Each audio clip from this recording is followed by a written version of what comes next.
customisation, vous allez avoir besoin de ça, de ça, de ça, de ça, et bien évidemment de ça.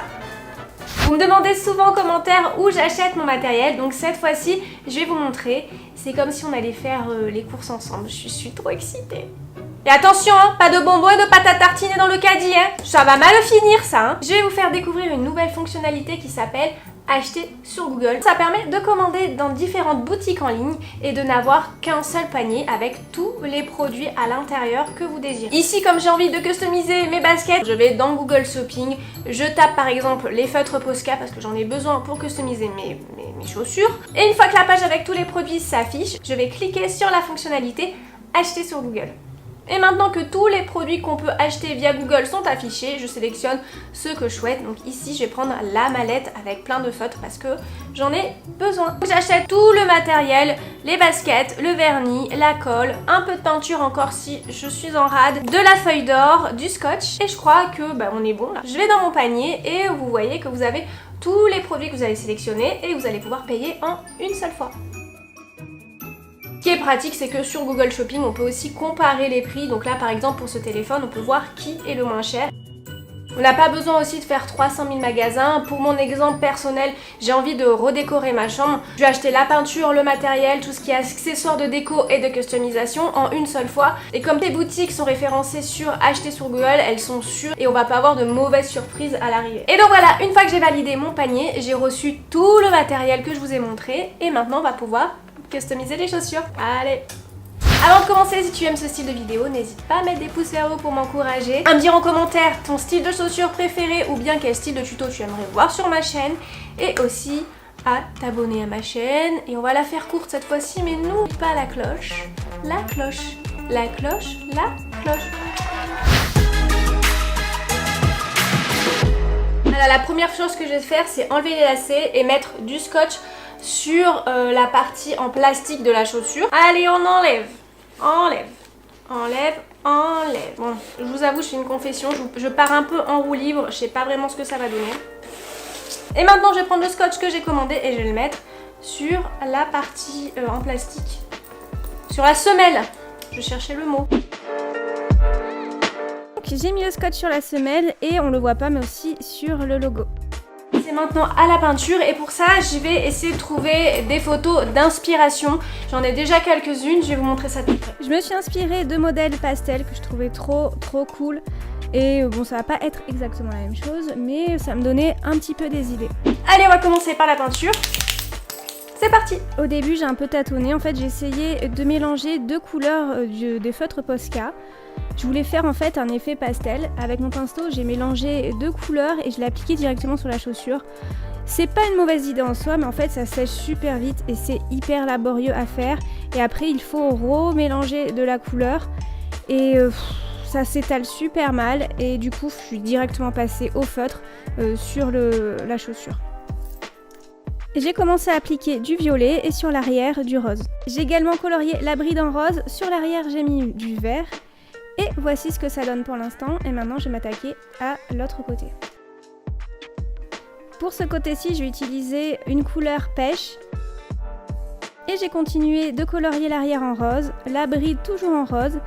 L'endroit où il y a les lacets, je sais pas comment ça s'appelle cet endroit, en vert d'eau. Donc voilà le résultat pour la peinture, je trouve ça plutôt pas mal. Ou même dites-moi ce que vous en dites en commentaire. On va passer à la partie la plus fun qui est de mettre à quelques endroits de la feuille d'or. Donc je vais enlever le scotch. D'ailleurs le scotch j'en ai mis tout autour mais ça sert à rien. Et j'enlève aussi le scotch sur le logo. Et c'est là en fait que je vais mettre ma feuille d'or. Alors pour ça c'est très simple, vous allez prendre du vernis à colle. Vous allez juste en déposer là où vous souhaitez et attendre que ça sèche un tout petit peu, mais il faut que ça reste collant. Avant de commencer, je vous montre à quoi ressemble la chaussure sans les scotch de protection. Donc on va prendre le vernis-colle et en mettre sur le logo. C'est à cette étape qu'on va prendre la feuille d'or. Donc j'étais un peu étonnée parce que je m'attendais à ce que les petits carrés soient beaucoup plus gros. Mais bon, ça fonctionne quand même. Je prends ma feuille et je la pose délicatement sur le logo. Et je m'attendais à ce que ça colle tout d'un coup, mais en fait non, il faut y aller, il faut tapoter dessus et y aller petit à petit, caresser en fait la feuille avec un pinceau pour que ça colle et voici ce que ça donne. En fait, ça fait un petit effet craquelé. Si vous aimez cet effet là, vous pouvez vous arrêter à cette étape. Moi en fait je veux vraiment que le logo soit complètement doré, donc du coup j'insiste vraiment avec la feuille d'or. Donc je mets un petit peu de vernicole, après je remets de la feuille d'or sur les endroits où il n'y a pas, qui ne sont pas recouverts, et je fais ça jusqu'à ce que ça soit complètement doré.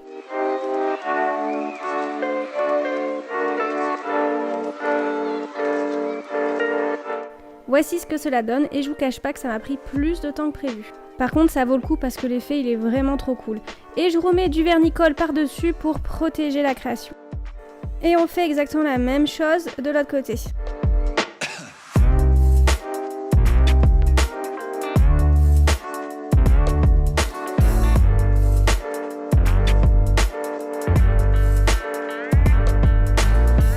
Et voici ce que ça donne pour l'instant. Alors je vous avoue que mettre la feuille d'or ici sur la petite virgule, c'est un peu laborieux à le faire, faut être minutieux. Et voilà, je trouve le résultat trop cool, hein, ça brille et tout. Et on peut voir que devant c'est vide. Je vais faire juste un petit trait violet sur la semelle et on va voir ce que ça donne, si je rajoute des trucs, etc.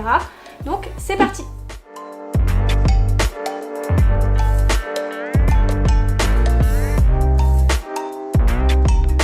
Voici ce que ça donne, je trouve ça super cool, c'est juste le petit truc qu'il fallait. Donc pour protéger la création, j'ai pris ce vernis qui est de la marque Cobra, c'est le Odorless. J'avoue que je suis un peu perdue, je sais pas vraiment quel vernis il faut utiliser pour protéger les créations et la peinture sur les chaussures. Donc si vous avez des idées, n'hésitez pas à me le dire en commentaire. Et donc c'est parti. Je laisse sécher, je mets le lacet et c'est terminé.